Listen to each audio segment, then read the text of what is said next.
Hello and welcome back to the page. I'm your host, Ashriel Moore, the ambassador of the African Diaspora Collective right here in Israel.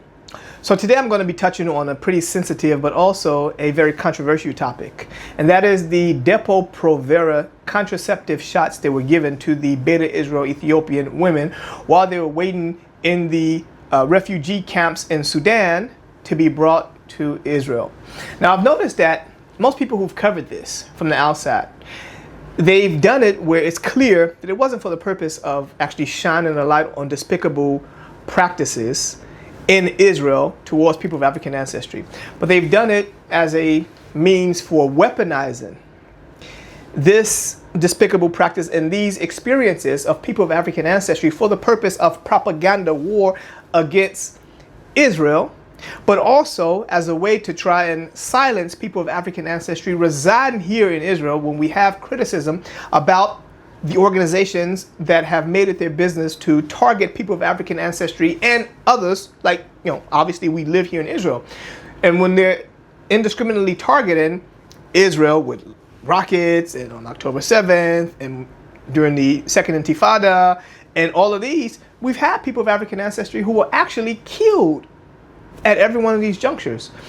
And so it's clear that these organizations are not discriminately looking to target specific individuals, a specific demographic of people, specific or organizations like the military, institutions, the governmental institutions, or whatever. They just, whoever is in Israel as far as they're concerned, is fair game. So obviously we would have issues with organizations like that, but as a way to try and to silence us, well, throw it in our face. Who's going to tell them? They're talking about Hamas, and but Israel is sterilizing all of the black people in Israel, so who's going to tell? Which obviously is not true, of course. But we also have criticism about the government, about the institutions. We're out protesting. We're acting actively against racism and discrimination, other despicable practices internally, which has also been covered. So it's clear that we also have criticism about the internal actions of the government and the institutions, but we also are very much against organizations from the outside whose desire is our lives, who view us as settler colonialists as well, who view us as people from the outside, who would tell us, go back to where you came from, who claim that we are not indigenous to this area and all of those things. So what I want to do, first of all, is objectively provide the facts in regards to this despicable practice. And then afterwards, I'll give a little bit of commentary in regards to it itself. So what happened was, during the civil war in Ethiopia, after Haile Selassie was overthrown, there rose another regime that was a communist regime that was very anti the Jewish community or the Beta Israel Ethiopian community, mainly who were mainly obviously in the Gondar area. And so although in the country itself there was mayhem, there was famine, they also, in addition to all of that, they also were being persecuted in the areas that they were.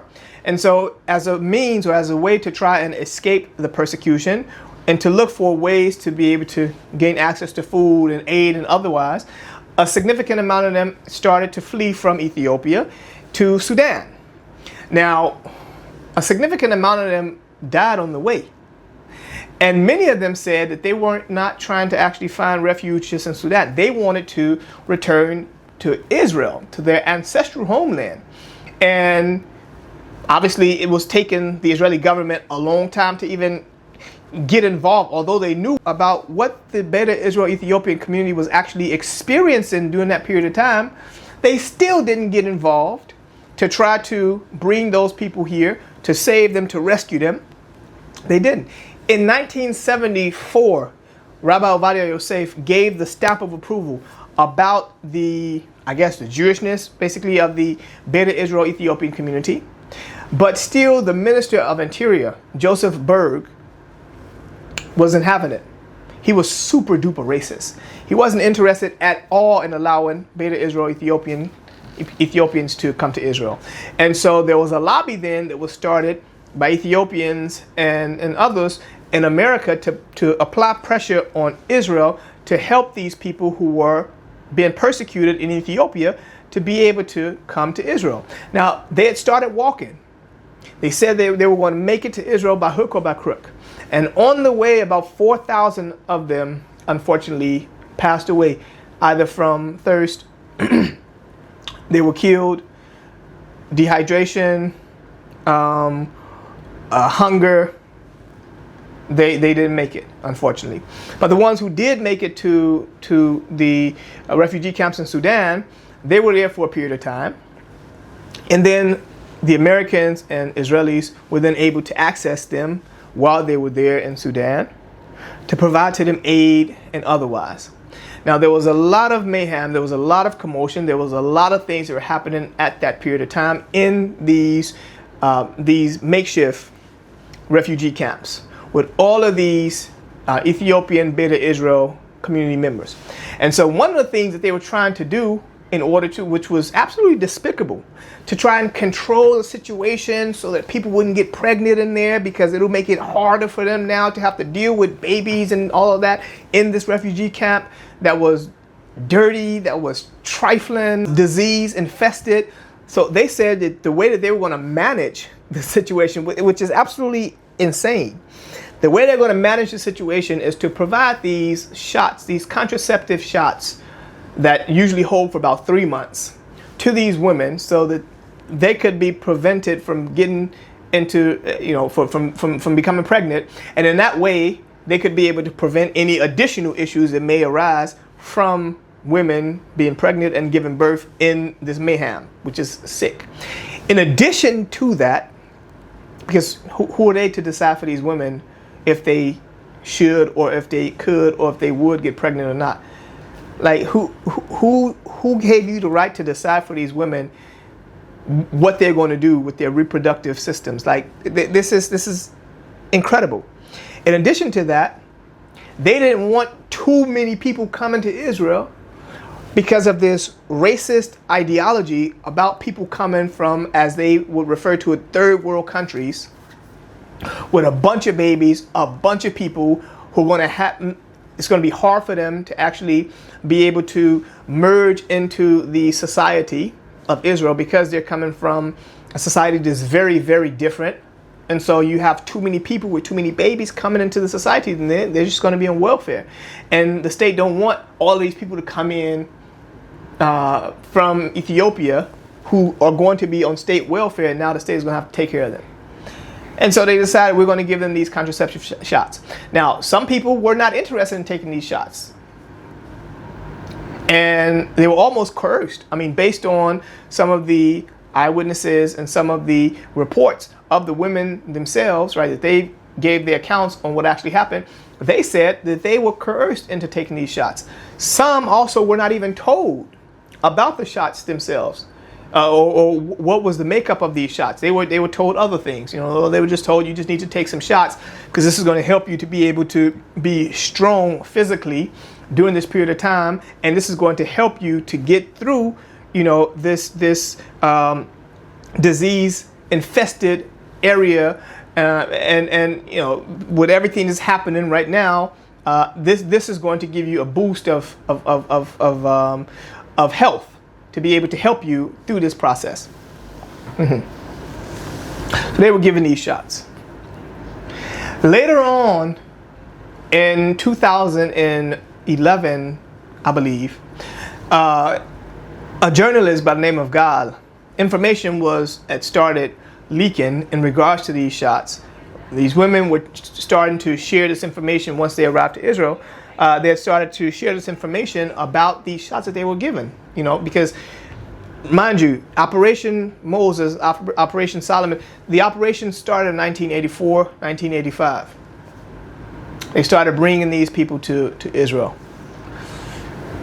Then in 1991, 1992, things were moving around from word of mouth around in the community. I guess they were discussing between them, based on accounts that I received from some of the Ethiopians who had come to Israel at a young age, And once they got older, they had these conversations with their either their sisters or their mothers, and this was the information that they had found out. And then later on, these shots were still given to them, even in Israel. You know, they were convinced to take these shots even here in Israel until 2013, where after 2011-12, when the how we say the ish hit the fan and the information was out, the cat was out the bag, because one of the reporters had reported on this despicable practice. He had gathered information from so many women who had actually experienced this.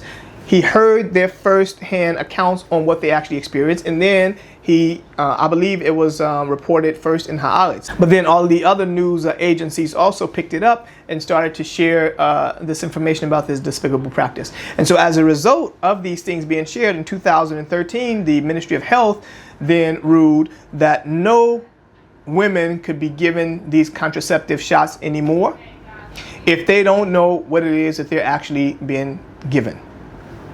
It wasn't that they just ruled it out, but they would have to know what it is that they're being given, and if they know what they're being given and they agree to it, then they could still receive these contraceptive shots, these Depo-Provera shots.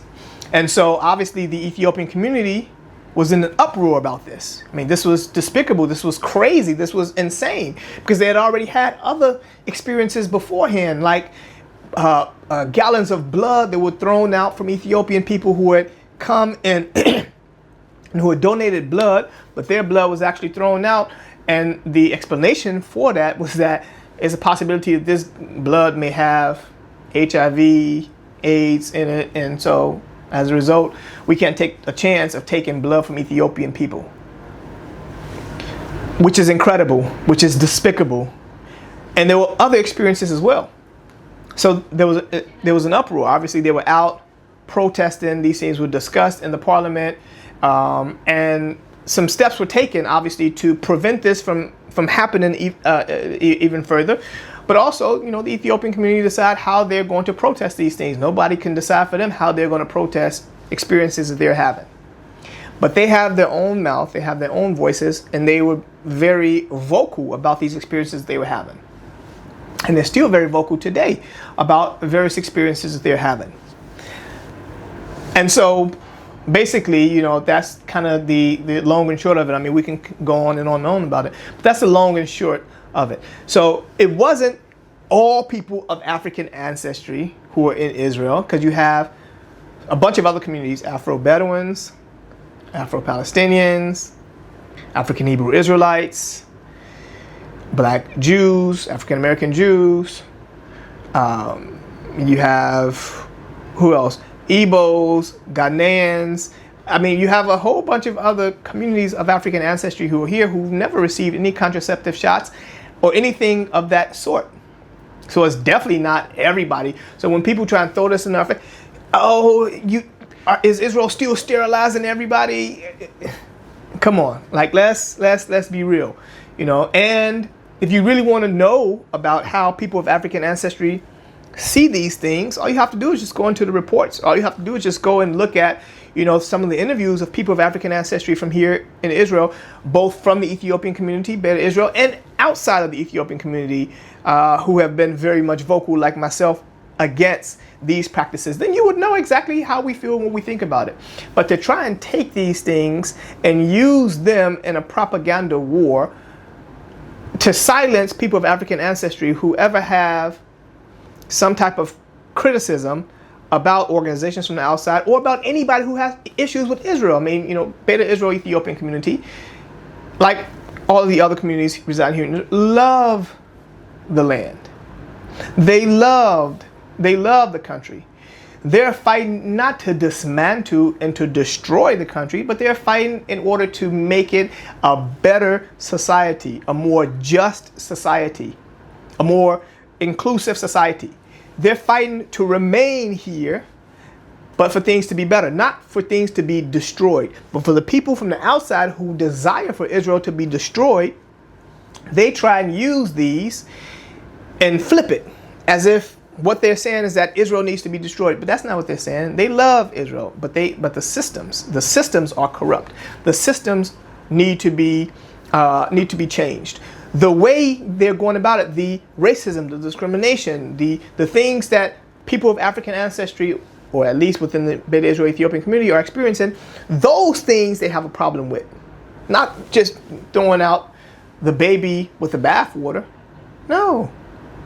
Whatever needs to be changed, discuss that. I mean, you've seen hundreds of thousands of Ethiopian Beta Israel community members going out and protesting on the streets.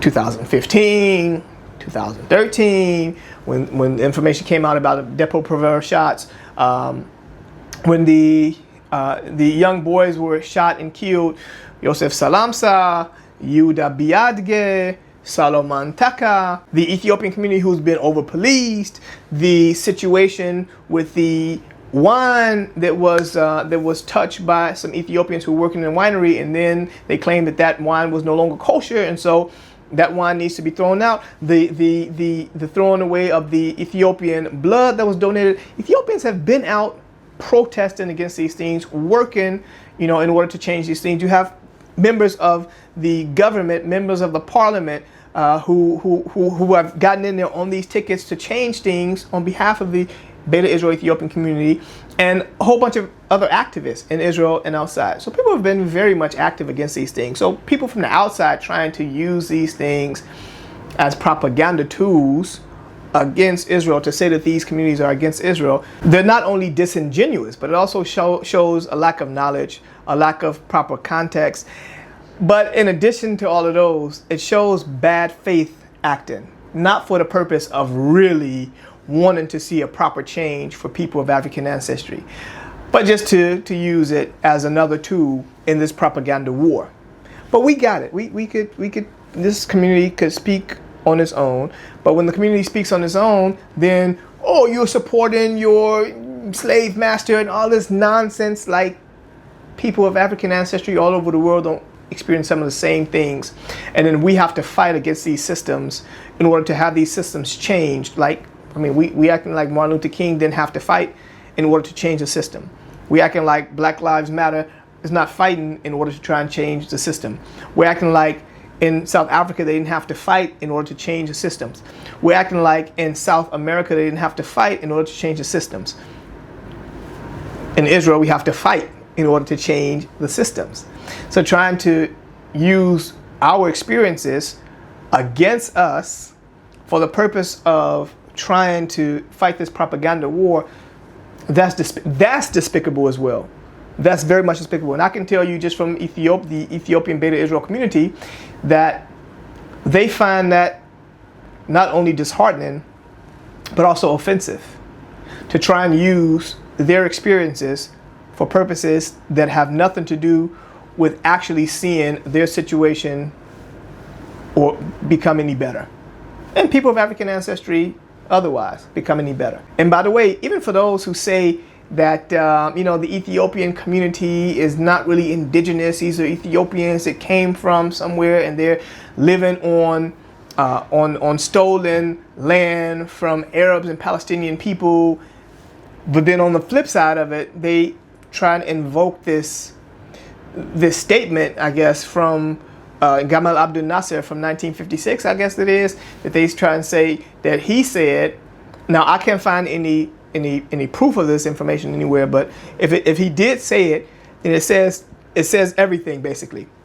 He said that there would never be peace because the Jews left here black and they returned white, and so that's why there would never be any peace.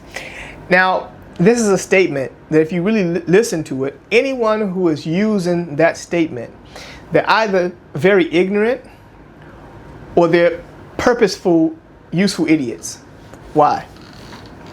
Because if Gamal Abdel Nasser actually said that, what he's saying is that he recognized the fact that people were here before, Judeans, they left, and I guess they were expected to come back, which then cuts right into the theory of Palestinian people saying that they are the only indigenous people to the land.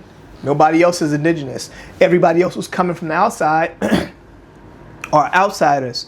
They would never hear the theories of Israelites, of Judeans, of Jews fleeing from here beforehand is absolutely nonsense. So that really shows it. If he actually said that, and people, I mean, you know, at one point or another, Gabriel Abdel Nasser, he was actually the uniter, the pan-Arabist, who was looking to unite all of the Arab countries under Egypt. And so he had a bunch of power and authority and also influence in the Arab world. And so for him to say something like that, that's saying that, yeah, we recognize the fact that there were people who were here, who fled, and who are coming back now. But then that also says about the Ethiopian, about the Palestinian people who are here, that they were just custodians of the land. So they're not really the owners of it. Anyone who believes that the Arabs, the Arab Palestinians who reside here are indigenous to this land, right, more than anybody else, is either not aware of history or are ignoring the historical facts willingly. Why? Because it's clear that the majority of the people who reside here, who refer to themselves today as Palestinians, these are people who had migrated from the near countries, right? The surrounding countries. Lebanon, Syria, Egypt, Morocco, Yemen, Saudi Arabia, and otherwise, for the purpose of economic prosperity during the period of the Ottoman period and during the British Mandate of Palestine. But also, their ancestors conquered this entire area during what was called the Arab conquest. And so that's how you have all of these North African countries being Arabized in language, in culture, in religion, but also intermixing in the society itself. Europeans who were also, majority of them, who migrated during the Ottoman period and during the British period, these were Europeans who were Muslim. But you don't forget, I mean, you had the Greeks, you had the Romans, who were also in this area. You had the Crusaders, who had also come in and who had also conquered and intermixed with the societies that were here. And so, you know, to say that everybody who's coming are foreigners, but the only indigenous people are the Arab peoples, is disingenuous and is very much untrue. But in addition to that, if anybody believes they're going to say that they're just custodians, they've been just holding on to the land, and if these Jews had come back black, then they were going to give the land back to them and say, okay, well, you all have come back, welcome back. We were holding on to it until you came back. And if that was the case, then they wouldn't be referring to these people today. Anybody of African ancestry, they still wouldn't be referring to them as culprits with a colonial power. They would say, okay, these people are indigenous to the land. So we're not going to harm them. We don't have any issues with them. We're not going to target them. Let's just find out where they reside in this land, and we're going to make sure that that area is sterilized. Let's just find out where they reside in the land, and we'll make sure that nothing is targeting that area. With a majority of Beta Israel Ethiopians, we recognize the fact that they had returned. As you say, they are the original ones. They're the black ones. So we know that, yes, this is their land. They deserve it. We are going to just give up whatever areas. I mean, we will allow them to have rulership of whatever areas we're currently sitting on, because they're the original inhabitants of the land. And so as a result of that, we recognize that. If Gamal Abdel Nasser actually said that, then that's simply what this means.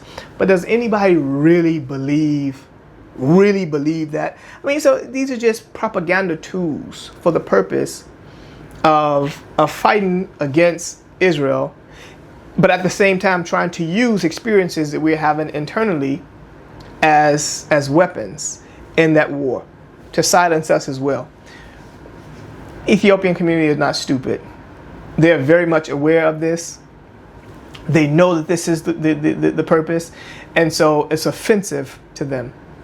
But I wanted to get on and just share that information with you all so that you could continue being exposed to the real side of the truth in regards to things that you've heard before, but now I'm bringing it to you directly from Israel from these community members, from people who've experienced these things, so that you could be able to now have a balanced look, and you could be able to understand from internally how people who have experienced these things feel, see, and what is the outlook going forward.